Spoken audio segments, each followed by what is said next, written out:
this new body wash that I... Is that how we're really going to start a show, is talking about how you wash your genitals in the shower? It's not hand soap, so I know what you do with it. Well, since you preempted it like that, now I feel stupid about bringing it up. Because I just tried it out this morning. So you just jacked it in the shower? No, not at all. But you know how... You remember that hair shampoo in the 90s that, like, it tingles. That's how you know it's working. Yeah. I started using that because it's like hair and body wash. So I start with my hair, and I'm like, this is weird. It's like tingling. It's fucking strange. And then I like look at the bottle. Your hair came out? No, yeah, obviously. Then I look at the bottle. It's like extreme cooling. I'm like, must be mentholated or something. You know, extreme cooling. So whatever. Just started. While I finish up washing and everything like that, all of a sudden I get done, open up the shower curtain, a gust of wind hits my nuts, and they were tingly as a motherfucker. I'm like full-on mentholated testicles. How did I know that was going to end up with your balls? I know. You're like, body wash. His balls are going to be in this story somehow. Guys will not talk about body wash unless balls are involved. That's true. You don't even admit you use body wash. Exactly. That's what makes your balls tingle. I should have jerked it with it. It'd been like jerking it with icy hot. Get that fucking sting, the heat and cooling. Fuck yeah, buddy. Nice. I can tell you, man, I'm too good. I know where conversations are going before they even head down the road. That was sad. That's why I'm like, damn it. I thought I was going to get you with like a left fucking hook to the jaw out of nowhere. Then my balls be tingling. Yep, exactly. First gust of wind. That's why I should have my own column. I know, I almost wanted to, like, next time I take a shower tomorrow, I almost want to do that little test comparison like they did in the commercials, where I, like, split my pubes in half and, you know, kind of lather up one side with... And use the little comb on... sorry. Lather up one side with the new stuff, lather up the other with the old stuff, and so you can tell the difference. That way when she goes down on you, you can go, now which side do you prefer? Exactly. Was this a little more refreshing when you got it stuck in your teeth? Yeah, exactly. Was it a little more minty? Did it make your tongue tingle? When you tongue my balls, did it tingle? Oh, man. That would be if I had jalapeno balls. Yeah.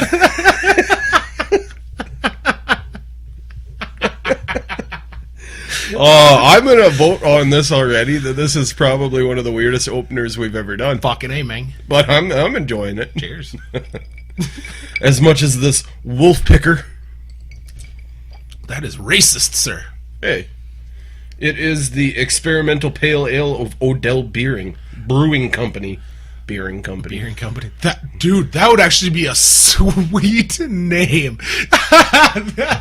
Odell Beering? The Beering instead of brewing. Just, we're the Beering Company. Everybody else brews. We just beer. And basically what you do is you tear off labels of other people's beers and smack your own on there. Yep, exactly. Because we're not brewers. Don't even take their labels off. Just paste over top of it.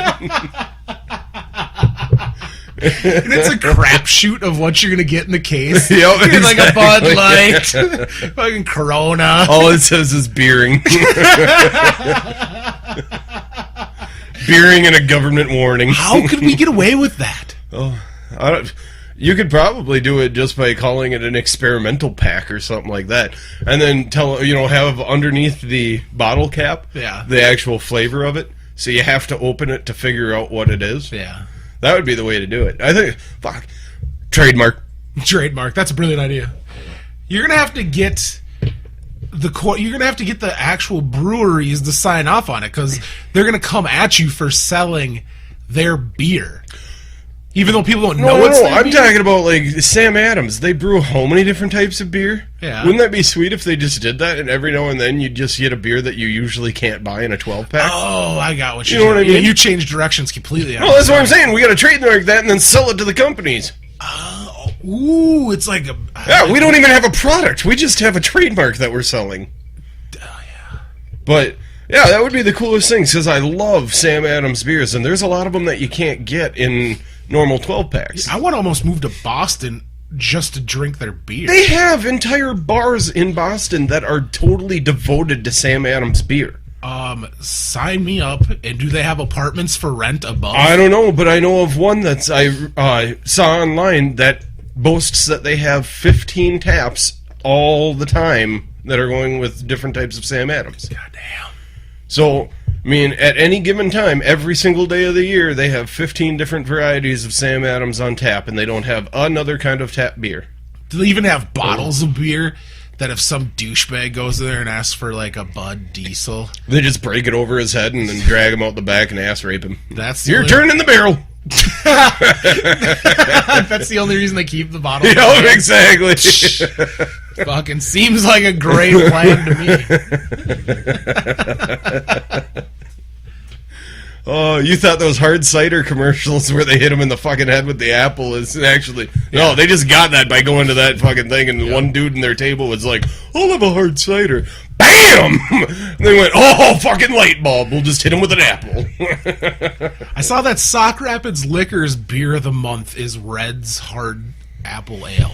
I hate when they call that beer. What? It says right on the label that it is cider, so why would you call it beer? And they should... I'm not sure if there's enough varieties. They'd probably only make it through like 6 months out of the year to have a cider of the month.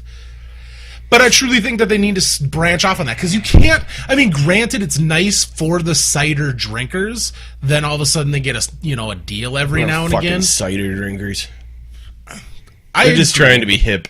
I used to be a beer snob, but now I can't really drink beer anymore, so I got to lay off on the beer snobbery.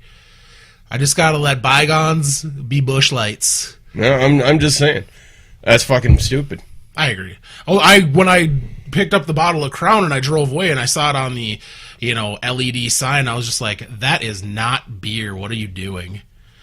And what did you just take a sip of that you enjoyed quite thoroughly? The Runoff Red. From the Odell, huh? Yeah.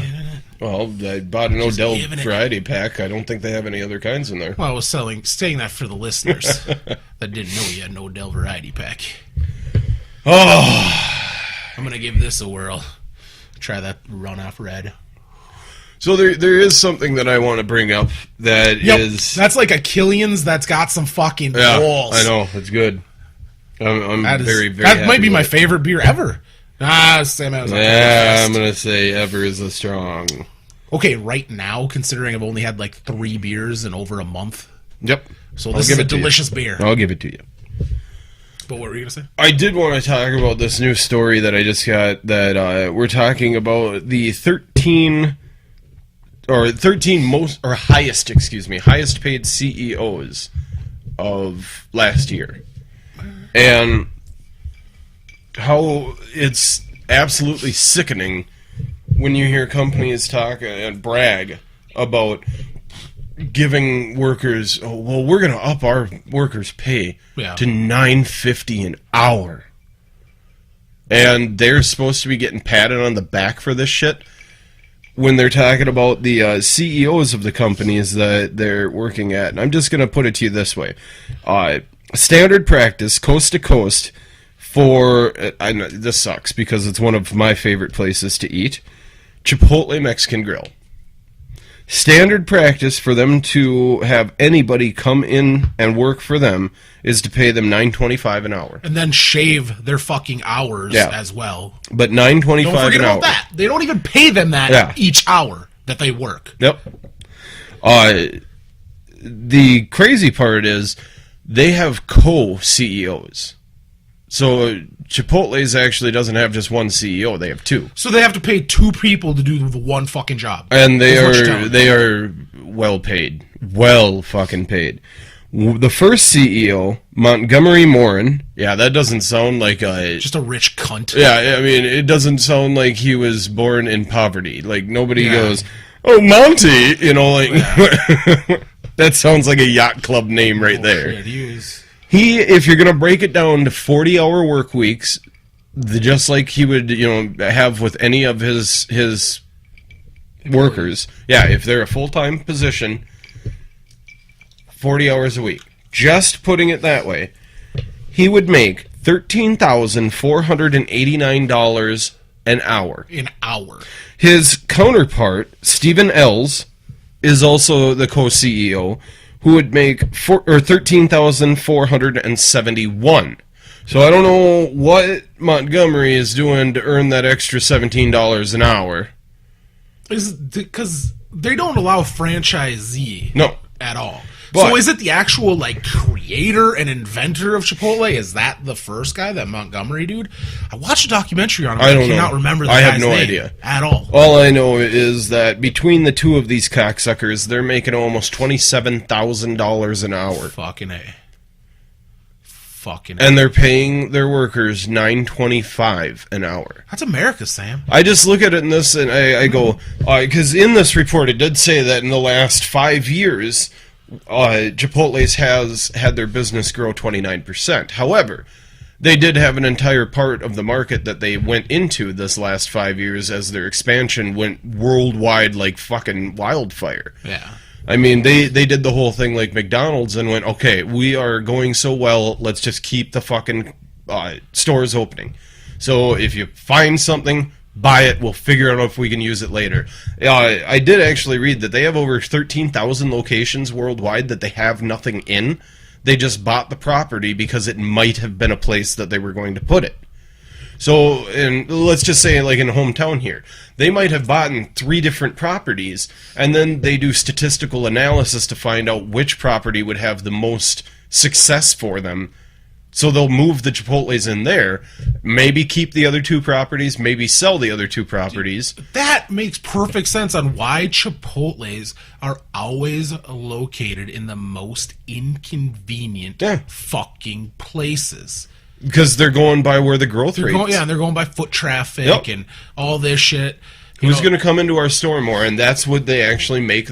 And in the last 5 years, they've grown by 29%. However, they're still hiring at people at $9.25 an hour. So yes, they're growing like crazy, and their CEOs are doing a hell of a job by making sure that the company's in the right path. But I still don't understand the giant differential of $9.25 an hour and $13,489 per hour or $13,471 per hour. The part that really bugs me is when you think of a CEO working 40-hour weeks, that's actually really laughable. Yeah, they put in like 100, Sam. They're always but it actually does in this piece here. The Watchdog Corporation that did all these numbers, if they're working a 60-hour-a-week schedule, Montgomery is making $8,993, and Stevens making $8,981 per hour. So that's a 60-hour week. Tell me one person in this world that would not work 60 hours a week, if that's what they could make. There's a lot of motherfuckers working at Chipotle for $9.50 60 hours a week just to be poor. I've actually known people in restaurant biz that have gone around the law in the aspect of clocking out as one position and clocking in as another position, and they actually have separate W-2s for both of them as well because they're considered a different job. So that's how a lot of places get around the 40 hours and then overtime is, no. Now you're not A, now you're B. So now you're on the clock as your second job. It's basically like... It's illegal as hell. Yeah, that's kind of convenient, though, where you can have a second job and not have to fucking commute to another location. Yeah. If you think about it that way. But in the aspect of, I'm giving this corporation more than 40 hours a week, so after that I should be getting time and a half, then it's a screw job and a half. The next one, though, Starbucks. Howard Schultz. He's the second highest paid, well, third highest paid because the other two co-CEOs, but Starbucks Howard Schultz makes $10,285 per hour. Damn. Yeah. I'd do that job. Macy's, $7,904. That's Terry Lundgren. You've got Dunkin' Donuts. Nigel Travis makes $4,889 an hour. the Yum brands, so that's what, Pizza Hut, Taco Bell, KFC. Yeah, all those. David Novak makes $4,795. J.C. Penney's Myron Ullman, $4,629. Wendy's, Emil Brolick, $3,645. Domino's Patrick Doyle makes $3,571. Dine Equity Sear. Oh, those are two different. I'm sorry. Dine Equity, which is Julius, like Applebee's and shit. Julius Stewart, $2,766. Sears, Edward Lampert, $2,766. Those two tied. Walmart's second lowest on our top 13. Well, that's good. Terry Duke, $2,704 per hour. And the smallest on the top 13 list, Panera Bread's Ronald Shaish. I don't know how you ask. $1,292 per hour. You know what's kind of interesting is you almost look, and it's the top two are businesses with probably the least amount of overhead you have. Oh, yeah. And then you get into Macy's, and there's tons of overhead in Macy's, but it's just such an established name that I can see why they'd be number 3. Well, put it to you this way. In the average Chipotle is, if you're going to price everything that they've actually purchased there in store, I mean, if you're going to put everything into perspective... And their furniture is chintzy as fuck. Oh, yeah. So if you're going to put everything into perspective on what they have in each and every one of their stores, like the ventilation systems, which aren't cheap, the refrigerating and the freezing place, those custom freezers and everything, those aren't cheap. But still, if you're going to put everything into perspective on liquid assets of their inventory there, if they could sell everything, you're probably looking at $40,000 to $50,000 worth of stuff. When you're looking at, all the chicken, all the vegetables, all the beef, everything that they'd have as liquid assets. Now, if you're looking at the store itself, you're probably looking at $1 to $1.5 million, depending on which one you're going in. And that's talking about the knives, the grills, the counters, the cash registers, everything that you could sell out of it. Probably $1.5 million for the high-end ones. Yeah. If you're talking about a place like Walmart or Sears or J.C. Penney or Macy's, how many millions and millions of dollars do you think they just have in inventory, let alone all the fixtures, shit that they have inside of the stores? I mean, so you're talking about a completely different basis of... like a business model completely. Yeah, and exactly. That's why I'm like, I understand why Walmart would be at the lower end of the spectrum, but that's pretty badass for Macy's to be at number 3. Yeah. What that is. Well, and that's just the difference. Once again, Macy's CEO $7,904 an hour, where Walmart CEO is $2,704. So, I mean, you're not even making half. You're making. I was talking about the Chipotle fellas. Oh yeah, but still, like the Walmart dude's making a third of what Macy's. Well, hey, that's the high cost and low prices. Exactly. See, he's just taking it in the shorts, or is it a she? I don't know.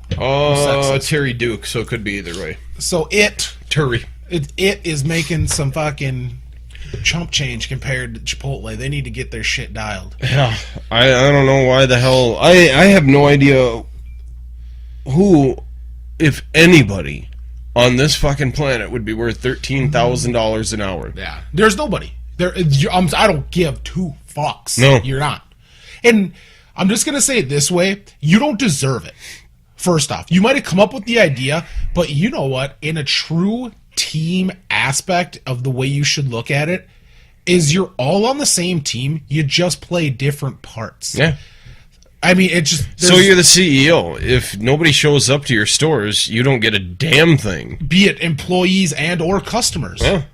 So what did you really do? Granted, you set up like a great business model that, is very successful at how it works, but that garners you a living. Yep. It doesn't garner you a king's ransom. I've always thought that an owner of a place should look at it as a happy day if their bills are paid in the business as well as private, and they're making more than what their highest paid worker is. Because the majority of the time, the smaller business, they're the ones that are working the hardest there to begin with, not their highest paid worker. They're still working harder than that person is. Now, when it starts to be in this type of a setting with the giant corporation like Chipotle's, You're gonna fucking tell me that CEO works anywhere close to as hard as any of the employees that are in any of the stores? I have a very hard time believing that you can work up that much sweat on the golf course. Or in a boardroom. Yep. I mean, granted, you're thinking about very tough stuff, but who's got to execute it? You can dream up every bullshit policy and procedure you want. It still needs to be fucking implemented, and then the customer still needs to walk away fucking happy. And the CEO isn't ensuring that. I'll put it to you this way.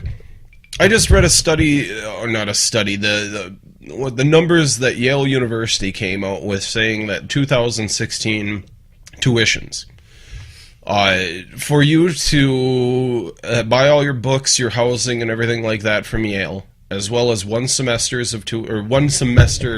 tuition, or maybe it was a year. I think it was a year. It was around $63,000 for a year at Yale.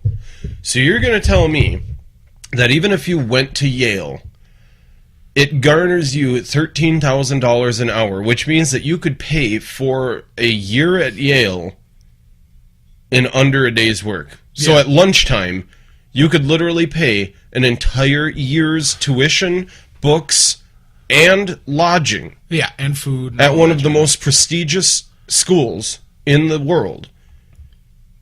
And that doesn't strike you as fucked up? Like, don't get me wrong. If somebody was to offer me this type of money, you are fucking out of your mind thinking that I would say no. Yeah. But after a certain amount of time, wouldn't you look at it and say, you know what?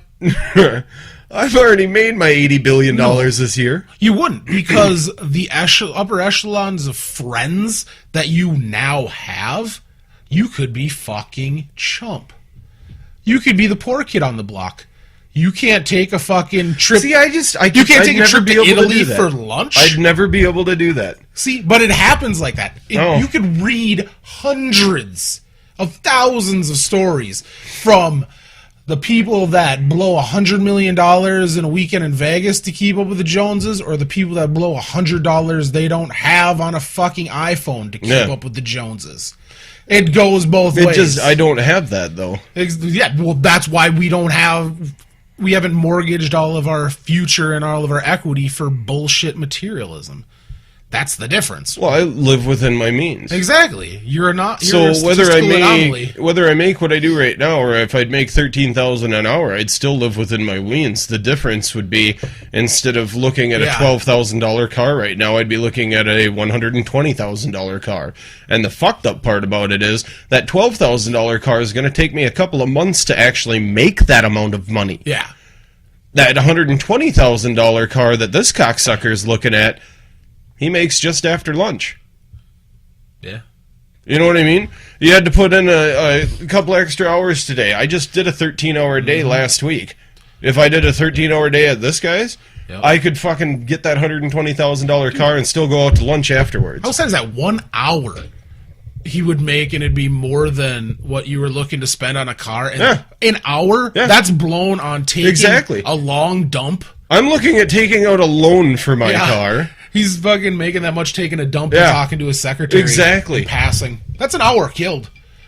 I've killed an hour quicker than that. Mm-hmm. Well, not quicker, because you can only do 60 fucking minutes, but... It's all relative, Jake.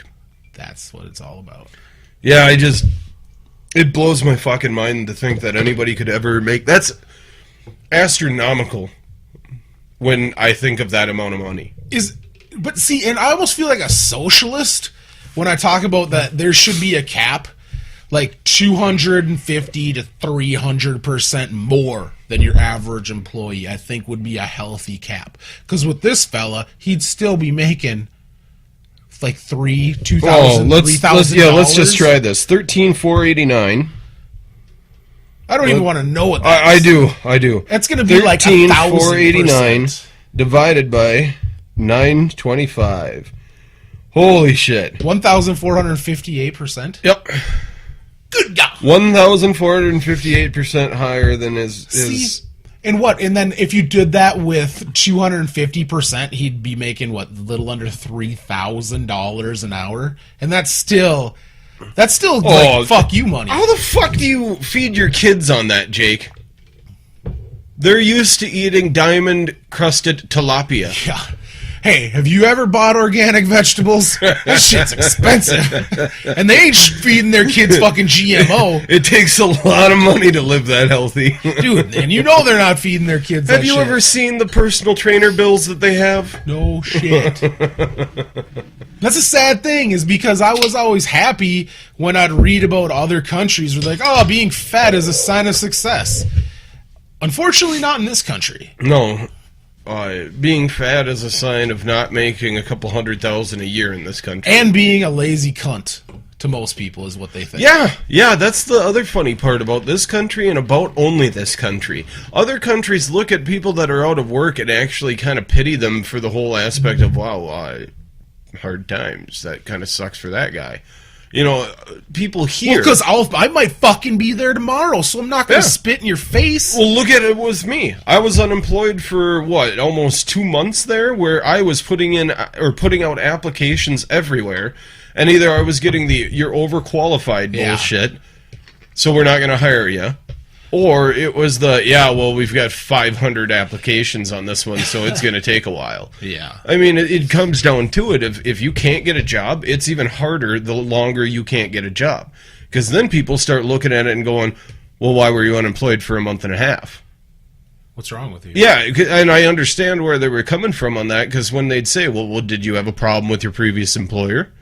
Because who's going to want to hire somebody that was like, oh, they were so douchebag, I don't even know how the business stayed afloat. I mean, they're idiots. Yeah. The way most people talk about their job. Current or former. Yeah. So, it was one of those damned if you do, damned if you don't things. If I did take the lower paying job, then people started looking at it as being, wow, now you're really grasping for straws. So. You seem desperate. Yeah. And then they don't want to hire you because you're fucking desperate. Yep. It's like dating. Mm-hmm. Fucking all assholes. It's just a simple phrase of, why do you think you'd be good for this job? You have a sign out there that says, now hiring, looking for work. We're a match made in fucking heaven. Just get over yourself and give me a paycheck. I didn't use my killer question for a lot of them, though. I bring that out if I want the job. Exactly. You're like, whatever. I kind of want to get trapped in this. Yep. So we'll just leave it as is. But yeah, to me, saying those numbers of how one person, and I hate even saying that they're the leader of the company, because ultimately the leader of the company is the one that has the highest stake in it, has the most stock, has the most pull. I mean, the CEO can be uprooted at any given point. That's true. And that's why they didn't have McDonald's and Target on there, is because their CEOs. Yeah, they're not even in that year. They were under a year. So, and it even states it in that story. But the other fucked up part about it is, if dude isn't really the leader of the company, what the fuck is the CEO? I guarantee they pay him to be the face. The fallout. Yep, to be... If something with this company is discovered, you're the one that's going to get blamed for it. And then what you're going to do is you're going to take a big pay cut, because instead of getting the $20 million a year with all the perks and bonuses that you have right now, you're going to get knocked back down to a place that only pays you $750,000 to be a CEO, and you're going to walk your way up the fucking ladder again. Yeah, but don't worry. Because these assholes never get fired for good. Yeah. Except for that one dude that videotaped himself through the drive-thru. Yeah. That asshole deserved it just because, are you fucking kidding me? Yeah. You're already a douchebag in real life, and now you're going to play one on TV? And then I agree. And then the sad thing is, I totally lost my train of thought. That's the sad thing. That's because you're disgusted. It's for shame. I don't know how these guys could actually think that they as far as I kind of look at it, they're almost like Rush Limbaugh, where they know it's a sham, they know it's bullshit, they know it's all stupid fake. Yeah. They just do it because somebody's listening and somebody's paying. Mm-hmm. And it is really that. They're like the quarterback of the company. You get all the praise when shit goes right, and you get all the scorn when shit goes wrong. But they never have it. I mean, they never... Oh, I now remember what I was going to say.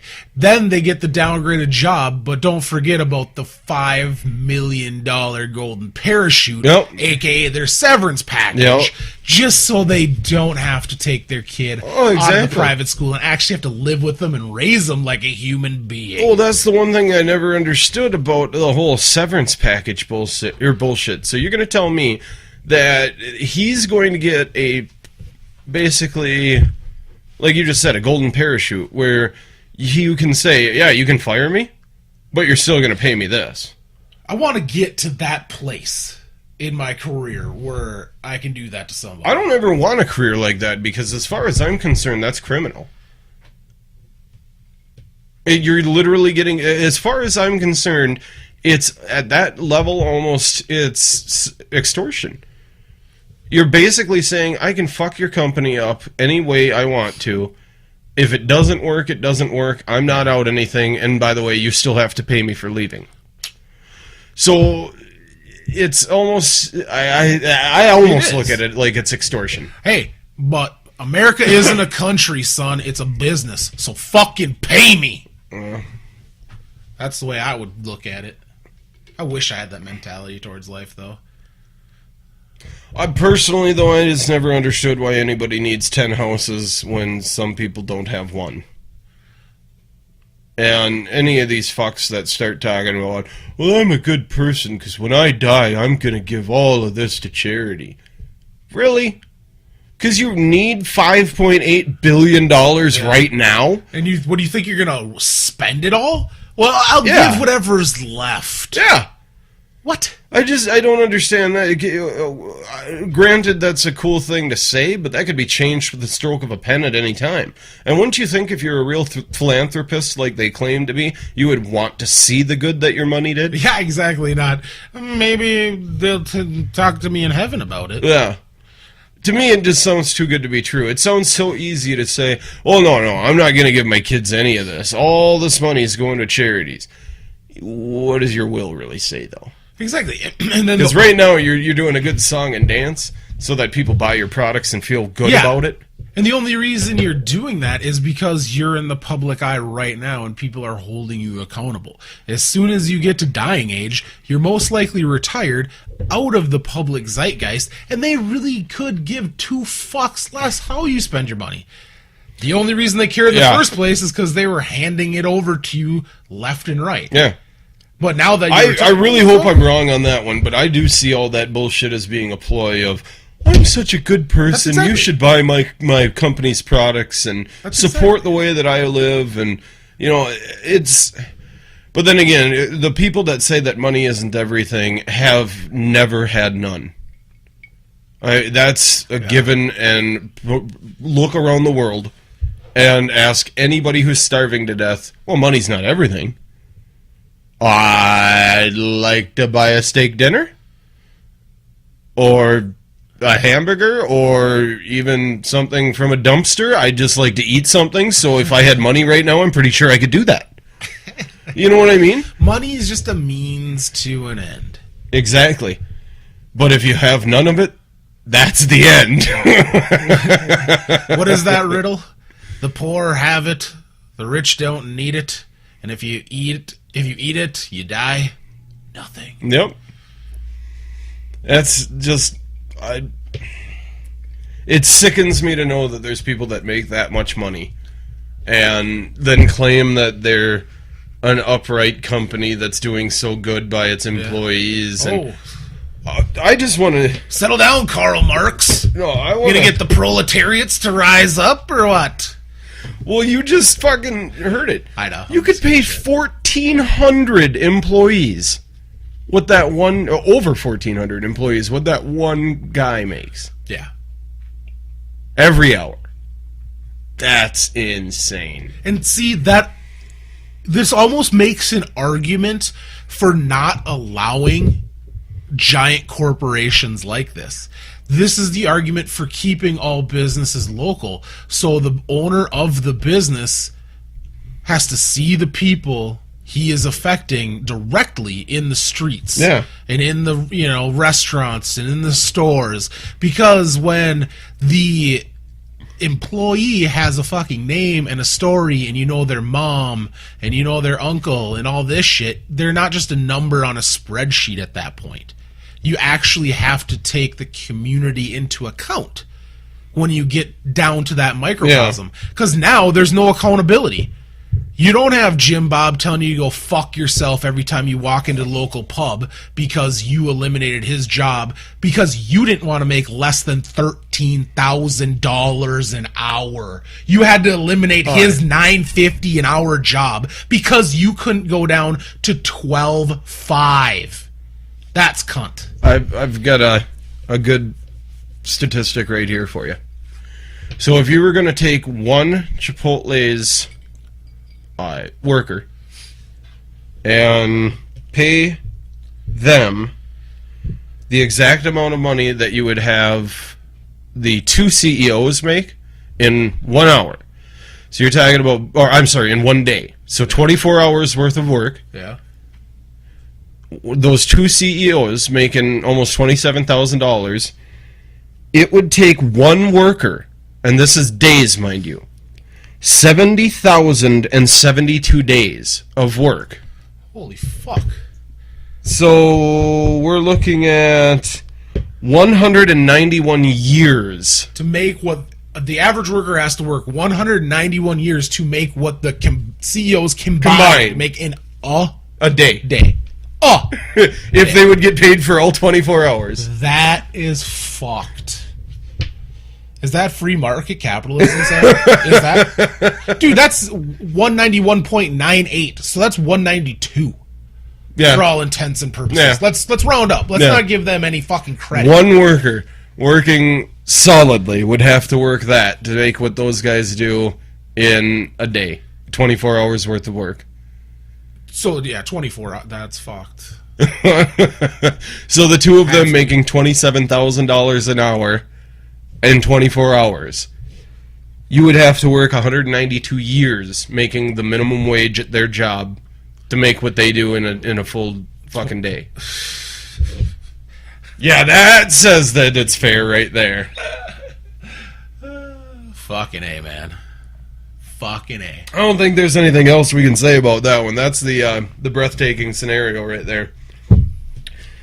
Once you put it down into hours, I guess, that's the the easy one to figure out. That's bullshit. It makes me sick to my stomach. Yeah. Because it's bullshit. Yep. I mean, granted, yeah, you got an important role on the team. Ain't that fucking important? But if you think about it, the average household in the United States per capita is, or not per capita, but the average household everywhere in the United States this year is supposed to be something like $52,000. Jesus. So if you're saying $52,000 is what the average household makes, and you have dudes like this in the country, and there's still people only making $52,000 a year, and that's both... Yeah. You know, that's the household. Two incomes. That's household. And what's fucked is the buying power of the dollar is dramatically reduced. Yeah. So you could pretty much venture to guess real value, like let's say when our parents were our age, be about 30. Yeah. I would say that. With the fucking hyperinflation the Fed has us running through right now with the quantitative easing bullshit that has... And especially if you're one of the unlucky folk that got caught on smoking. What, like a cigarette smoker? Yeah. Where you have to pay $8 a pack? Yeah, well, $8, Jesus, yeah. Is that what they're charging? Yeah, that's what I'm thinking. Well, they're close to $10 now for most places. Shut the fuck up. After taxes and everything like that. That is absurd. The chick at work, she smokes the Marb Lights or the Grays now. She still actually buys them in a store? And she was talking about, depending on where she goes, it's anywhere between $7 and $9. No. Yeah. So now they've even gotten it to the point where you have to work an hour to kill yourself every day. See, when you put it that way, so glad I quit smoking. Yeah. But I didn't spend that much on cigarettes. Well, just look at it that way: $7 to $9 an hour, or I mean a pack, and you're working at a place like this for $9.25 an hour. Fuck. You're basically working an hour out of the day to slowly kill yourself throughout years, and those years at working at the $9.25, that'll kill you too. Yeah. So, Do you think quitting smoking was just based on you getting older? No. Purely monetary? Well, it wasn't just monetary. I was getting kind of sick of it, too. You know me. I'm one of the people that gets stubborn to the point of... I just don't like the stupid confrontation. If there's going to be a confrontation, it should be a needed confrontation. Yeah. And I was getting so much confrontation about being a smoker to begin with, it wasn't worth it to me in the long run. How annoying was that? Oh, it was so fucking stupid. I felt having people upturn their nose or make stupid little comments under their breath. It made me want to punch them. And then I was looking at it being like, you know what, the funny part about it is these things are supposed to be, something that comforts, something that reliever. Takes stress away from me. And now every time I smoke one, people make me want to fight them because of their stupidity of how they're acting towards me. 2 years ago, nobody said a goddamn thing if I blew it in their face. And now they're looking at me going, you're a fucking killer. Are you kidding me? As they're shoving fast food in their fat fucking faces. It's somebody waddling, not even walking because they're so fat, telling me that I'm a killer because, well, so is your blood pressure. Yeah. What do you want from me? I'm wheezing because of cigarettes. You're wheezing because you're fucking fat. I can quit these and my body will naturally heal up. You can't quit eating because you have no fucking willpower, just like me because I'm a smoker. Yeah. That was the fun part about it, is seeing how many people looked down on me while they had their own vices. Yeah, smoking was one of my vices. Everybody's got their vices. So you're going to look down on me just because I'm a smoker, but then you're going to go up to the casino and hand over your fucking paycheck and go, how am I going to pay my rent? But somehow or another, mine is such a bad vice. Even though it only cost me $6.50 a pack, and yours cost you your fucking house and marriage. Yeah, and I literally could not smoke enough cigarettes to smoke away my rent in a weekend. Yeah. But you can definitely gamble it away. Yeah, I mean, everybody's got a vice, and I always looked at it as saying, if smoking is mine, I'm still winning in this world. But there came to be the point where I looked at it, and I was just like, you know what, it's too much of a hassle, and I hate letting people win on telling me how to behave. That's true.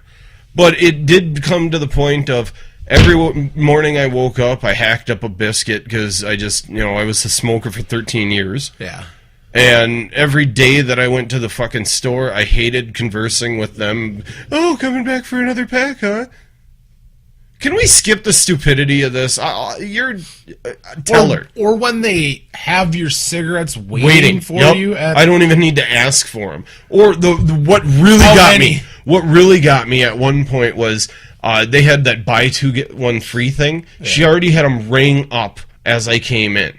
And I understand, I was going to buy them. But it was to the point of going, how do you know I didn't just want one? You automatically said, well, we got these. In fact, I bought two of them, but... You're like, actually, I needed one more. You weren't presumptuous enough, honey. You needed more. Well, you're going to save the money when you can save the money. You just did it out of spite. Yeah. You're like, you don't know what I want. I want two of those. But see, that's how I do stuff. It's like, fuck, well, now I can't let you win on this. So take more of my money.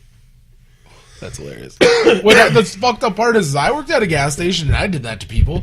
Yeah. Because it saved me fucking time. And having to talk to them. Amen. The fucking sooner I got you out of my store, the happier I was, because then I could steal free hot dogs and donuts. Huh? No. I always say that that's one of the funniest parts about my job now is having to interact with so many people that want to speak with me, and I don't really care. I have to because it's part of my job, but other than that, the chit-chat is not part of my job, and I try to get away from it as fast as possible. You're a goddamn manager. That is a part of your job. You need to grease the chit-chat is not. My whole ascertaining, how was your meal, and stuff like that. That's part of my job. I wasn't asking how was your day. Yeah, I didn't ask you if there was any anecdotes you would like to bestow on me, or, I didn't say, could I sit here for 15 minutes and listen to you ramble? But that is part of something that I have to endure on it, just because that's... Just imagine if you had a more friendly face, how much more you would get of that. Oh, yeah? Because I bet you a lot of people are weeded out just by that scowl. I actually had a waitress, I should say, make mention one time that kids... or she's never seen a manager or waiter where kids have spoke through their parents to me more than like she made that funny. Like when I sit at a table or something like that. He wants chocolate milk. Yeah, and that's what they do. Like when I sit them down, I always say, "Is there something I can get you to drink right away?" And kids they constantly speak through their parents to me because you're an authority figure. You got a booming voice, a presence about you that just demands respect. And the kids are like, "I'm scared. I don't like authority. Big scary man." And it is. It's just the way it is. Yeah. Just like the bitches. They get kind of turned on. Kids get scared. Kids get scared. Yep. Well, I'm okay with it. Because I never want another episode like I had at Cub Foods that time when we were in there just all schmuckered out of our minds looking for snacks. We were like young. Yeah. Like young. Yeah. That kid clung to my leg and was, "Daddy!" I thought it was Chris. I really did. I thought he was tugging on my leg. So when I turned around and went, "Blood test!" and that kid just ran away screaming. His mom gave me such a death look. That was the funniest part about it. Kids just crying, screaming down the aisle, and his mom does that, "You fucking asshole." Now we have to deal with that. Oh yeah, because I wasn't watching my kid. That's why I'm the asshole. You out of those leashes, you dummy. I'm the asshole because I'm the whore that fucks anonymous, so my kid doesn't know who my dad is. You're right. I should be the one that gets the sink look. Yeah, dude should know who his dad is. Oh, yeah. You know, was Daddy even in the store? Why would he think I'd be there? Do we wear the same kind of jeans or shoes or what? Because he ain't looking at my face. He's not big enough. He basically looked jeans and shoes. They look like Daddy's. Yeah, that's Dad's ass. And Mommy's like, "No, that ain't." That's all he knows of his dad is walking away.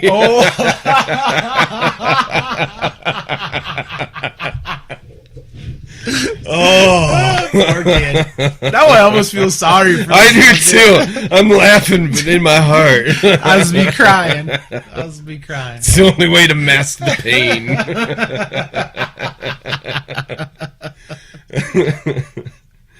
That was a good laugh. That was. Good series of laugh. Let's check out on the Wild game, see what the the peg is up 2-0. Yeah, I know. God damn it. I've been looking. That's not good. We have to win tonight to clinch a spot. Yep. And we're not going to clinch a spot. Apparently not tonight. Jets want it more. Fucking douchebags, I'm sorry. No, there's still a third. So did you hear about the 2 SCSU professors that got in legal trouble last week? One of them got arrested for ivory smuggling. Whoa. And elephant tusks and shit like that, and rhino tusks. What a dick. Yeah. He apparently was, like, had a hookup in China, and he was basically smuggling them back and forth, like, out of Africa to China and shit like that. But yeah, he was, like, a St. Cloud State professor that got nailed for that. And then, like, 2 days fucking later, a St. Cloud State professor just got charged with sexual assault of, like, a goddamn 13-year-old. Oh, man. But luckily, his name, I'm gonna bust his shit out. Justin Lee Scheidt. SCHEIDT. 37 was charged. And he's 37? Yeah. And he's from Indiana, and he's in jail right now because it happened in Indiana, and he's only been a teacher for basically this school year. That's fucked like up. for a few months, so really no SCSU ties. We're going to keep that kind of loosely affiliated. He was running from Indiana to get away from the child molestation charges. Yeah. But luckily the fucking cunt's in jail. See, I just don't understand that, though. You said 27 or 37? 37. And he was banging a fucking 13-year-old, and this was in 2012 is when it happened. This is so stupid because, I mean, we're close to 33 now. Yeah. Yeah. Fuck, I'm like 3 weeks away. Yeah. That's when Jesus died. Big up. Pouring it out. Sorry, but go on. Oh, God. No, I'm saying we're close to Yes, my 33, and the best part about that. Well, I'm saying the best part about the whole thing and wrapping it in with that story is I'm even looking at girls, because I work with a couple of girls in high school, and I'm going to even say a couple of them are cuties, but I don't look at it the same way as I look like at my wife, per se. Because, you know, I look at them and I thought it was so sick when I said this, just because, in my head, mind you, but just because I looked at it and went, ah, shit, that's how I know I'm fucking old. Is in my head, I remember looking at one of them. I'm not going to say any names because that might be bad. It wouldn't matter to me. But I don't care. I don't want anything ever. But look at that's the Christian in you. Can't even think impure thoughts. No, that's not the Christian. I mean, that's somebody that I don't know if it's legal to say something like this on it. But I'm just saying, one of them's actually a really cutie. And the weird part about it is the other night I still remember thinking it in my head going, you know, she is really a cutie. I bet you in a couple of years she'll be a really good-looking woman. And then I did the whole thing of, fuck! I am so old now. I'm not even looking at them like they're a sex object. You remember back when we were in high school, you couldn't look at another high school girl and not get a boner. I couldn't look at another girl, like woman even. Yeah. If she was hot, I was getting a boner. Yeah, I mean, it didn't matter. You didn't look at them and be like, oh, she's young. No, you looked at them. Same age. I understand that. But when you were in your 20s, you did the exact same thing. You were just looking at me and like, well, I could get in trouble for it, but it's worth it. Yeah. When you're in your late 20s, you start looking at it being like, oh, this might be even easier because now I got shit that'll show off to them, but you never do anything on it. Well, most guys don't anyway. Yeah. But now that we're in our 30s, especially coming up to 33, I'm looking at them as, you know, doing the whole thing of twice your age. Yeah. Now I'm not looking at them like they're hot anymore or anything like that. I look at them like, oh, she's a cute girl. And when I see them like with half shirts on and like yoga pants, I'm just like, yeah, girl, you're good looking, but please just cover up. Yep. I almost feel like their father, where I'm just like, please. You're making me feel like a fucking pervert just for looking. And I'm gonna look. Yeah. I'm still not dead. Yeah. But I need some inspiration to hop on top of the old I'm gonna woman. look just to judge. Yeah. Let's see, 7 point. Oh, I mean, hey, like Adele, the old lady. Doesn't matter where I get my appetite as long as I come home for dinner. Yeah. Oh, I just think that's hilarious because I found myself doing that the other day, going, bet you she's going to be a really attractive woman someday. Ah, shit. That was one of those, yeah, I'm old comments. Fucking A. Fucking A. Do I have a pair of readers too? Like a pair of readers. Yeah. I mean, come on. That's one of those comments where a guy just looks at it and goes, I'm never gonna have a shot with a girl that ever again. Nope. At least at one point in your life you said, maybe. Now I'm like the creepy uncle guy. Yeah. Now I'm like at the point right now, I'm pretty skeezy as is to be dating a chick that's 6 years younger than me. That's pretty skeezy. Because you think about it, like, in high school terms. Yeah. She was in grade school and you were graduating. Yeah. I like to do that math. That makes me feel really gross. But I just look at it at the maturity level. They always say, whatever, you know, girls are like 5 to 7 years more mature than boys. So we're right at the same level. They're talking about that when they are girls and boys, not men and women. I think it still fucking applies until you just get like fucking old. Cause like a dude, like a guy, no matter how. Okay, let's put it to you this way, Jake. You just used that as in a one-person scenario with you and your girlfriend. Now think of how many women you know that are around her age that act like any woman does. Think of how many woo girls you hear every time you go to the bar. Look at them and see what age they are. Remember, true. Turning 33. Shit. So your theory at this point, to me, is completely shot. Yeah, because I'm dating a chick that just turned like 27, I believe. Yeah. And she's got a craft room that looks like a 90-year-old. Other than that, you would tell me that a 21-year-old girl that goes to the bar should be dating a 27-year-old or 28-year-old guy. And when I look at the bar at a 21-year-old girl and I hear that one girl that goes, "Shots! What?" Like, yeah. Why the fuck do they insist on sounding like car alarms all the time?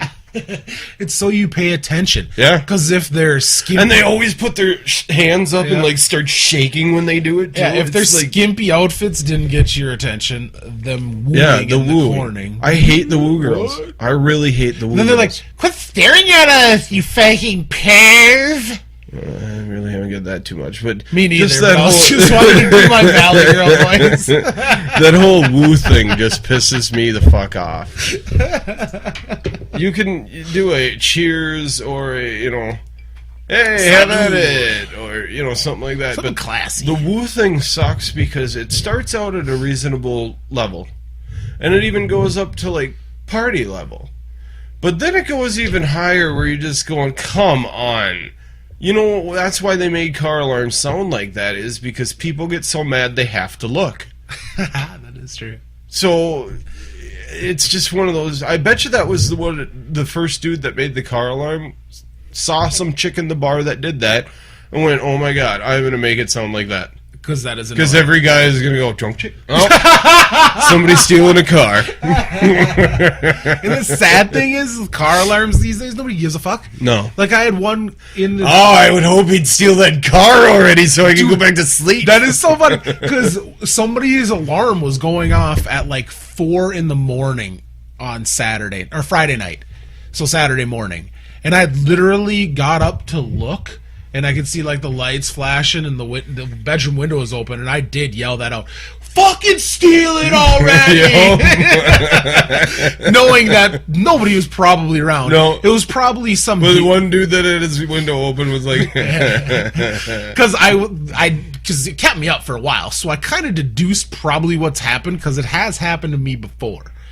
He was probably playing an away game, just banging some chick in the building, and had his fucking keys in his pocket, and, when you're getting down to getting down, cell phone maybe presses up against the panic button, you may just hit it when you're taking your shit off, who knows, she might be wearing stilettos, just fucking ride you. You're not gonna stop. Yeah, in my car alarm, it's happened to me before, my car, I've hit the panic button, it's burp, burp, burp, don't care. I'm finishing. People don't understand that, though. Especially for most guys. Most guys, I'm going to say 99% of all guys are going to look at it as the aspect of, once penis and vagina are out, this is pretty much a done deal. This is going to happen. Like, there's nothing... For the most 99% of the time, this is fucking... Unless you have a comically small unit. Yeah. No... Or a comically large Well, unit. even at that, yeah, I think the comically large unit would probably be worse than the comically small, because I think a girl at that point, with the majority of women anyway, would be the kind of chicks that would be like, "Well, wow, that is not what I wanted to see, but I can't make this guy feel this bad." They'd probably just let him play through. The sad part is I have a goddamn exception to that rule. One of my coworkers was telling me that she was, she's fucking doing the Tinder thing, so she's just like slaying motherfuckers, like just a slut. And if she was a dude, I'd give her mad props, but she's a girl, so that's unacceptable. No, I'm just kidding. I give her mad props regardless. But she actually was telling me she was betting this dude, and she went to go down on him, and it was so small, she just goes, "What do you want me to do with this?" Oh my! Yeah. Did you slap her right then? No, I didn't. You should have. And you should have. Right afterwards, you should have been like, "My goodness, I am so sorry." The manhood took over, and I just went, "Bitch!" That was a bitch slap for all mankind. Yeah, exactly. You might put me in jail tonight, but you'll remember that the next time you want to say that to a guy. No, I didn't, because I was like, thank God I've never heard that. And poor son of a bitch. Yeah. I mean, that sucks. It sucks, but hey, the same things happen due to the giant hogs. That's what I'm saying. I would assume that would happen more to them. Because I remember that was Ron Jeremy's story. Was he went out with the same girl in high school. He said for 3 years they finally wanted to have sex his senior year, and when she saw it, she was just like, "Oh my God!" She was willing to, how would you say, experiment with it, but not let it inside of her. I guess she tried, but it just work. She wouldn't. Yeah, she didn't. And he probably was. But anyway, fucking around with a 90-pound chick. Too. Yeah. So when he went to college, he was always weirded out about it, being like, chicks just, they must not like it. He thought he was weird for some reason. The first chick saw it and was just like, "Oh my God! Yeah, fucking jackpot!" And then he fucking realized what he was packing around. But he said for a while there, he felt like an asshole. He thought there was something wrong with him. And that's inevitable. But wouldn't that be weird, though, being a guy with Ron Jeremy's and going, "I must not be adequate." You know, like, small. Yeah, exactly. How couldn't you think that? Except for when the chick is like, "You are not coming anywhere near me with that thing." Yeah, exactly. You know I have intestines in here too, right? No, he said he found a chick in college that was just like, "Oh my God." And then he realized, this is going to be fun. This might be an odd question when we're on with it. Have you ever banged a chick so skinny that you could see your dick moving inside of her? No. I have not.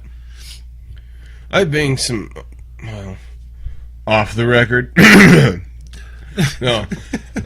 I've had some smaller chicks, but nothing that small. That's almost like anorexic. Yeah. It is.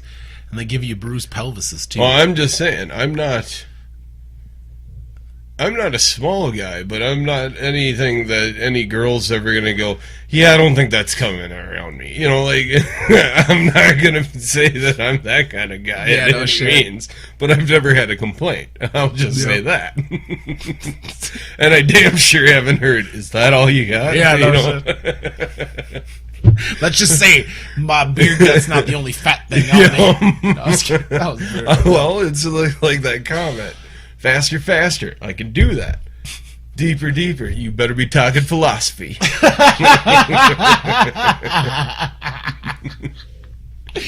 Or get a pillow under that ass.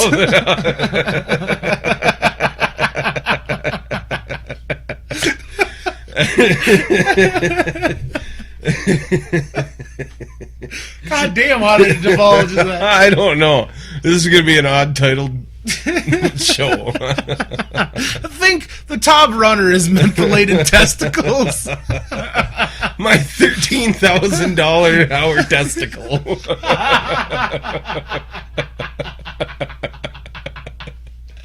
I'm so glad to be drinking again.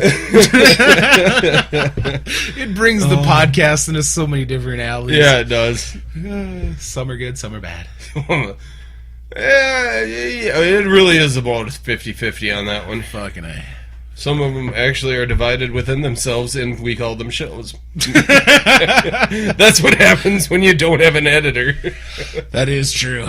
We probably could, reduce these to like half hours, but fuck it. Oh, we could go off for 3 hours and reduce it to half an hour. Then it would be really funny.